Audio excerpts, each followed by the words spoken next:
My love for officiating began with my love for basketball, which started when I was a young guy in Demopolis and continued with my coach at U.S. Jones High School, Coach Clarence Popcorn Blackman. After high school, I attended Western Michigan University.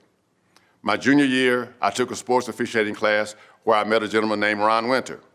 Ron selected me to officiate the fraternity basketball tournament finals. That started my interest in officiating basketball.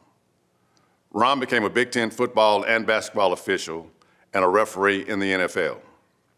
I moved to Montgomery in 1975 and met Mike Hunt, who was with Mid-State Basketball and Football Officials Association, and that began my basketball officiating career. We had a lot of great officials like Bobby Abbott, George Evans, who we recently lost, Joe Summerlin, Lem Jones, and Bobby Askew. I went to all the weekly meetings and listened to those guys, and went to their games and watched them work. I strongly advise young officials today to do the same. There were great officials like Mike Hunt, Shelby Crawford, John Mabry, and John Robertson that worked in both sports. The two most critical people to my advancement in both sports were Johnny and a lesser-known basketball official named Sam Jeter. Johnny was responsible for my first opportunity to work in the state basketball tournament. He called me at work one morning and told me the state needed an official at Fair Park in Birmingham that day at 5 o'clock to work the game between Park and Tuskegee. Mr. McCaslin from the state office called me and told me to be at Fair Park by 3 o'clock and find the tournament director, Sam Short. I was a Peckerwood when he greeted me and an all right Peckerwood from then on.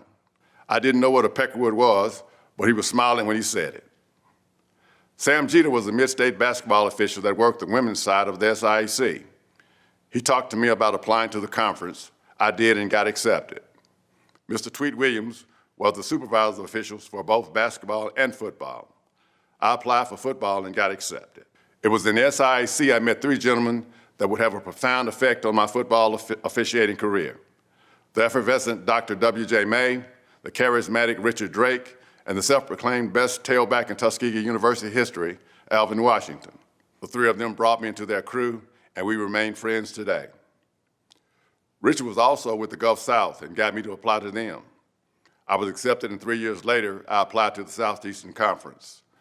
2 to 3 years after that, I got a call from none other than Johnny Robertson, who had heard the SEC would be hiring new officials that year, and he advised me to update my application. I did and got accepted into the conference that year. When the call came from Mr. Gaston, I was in the kitchen warming a bottle of milk for my daughter, who I was also holding at the time. I almost dropped her. In the meantime, basketball was going great. I had gone to several Division I camps but never got picked up. The Lord knew. With all that being said, the ride continues and the friendships continue to grow. It is an honor and a privilege to have my name uttered among such an elite group of individuals. I am humbled. My hat's off to Greg Brewer, another great guy we lost, for getting this whole thing started.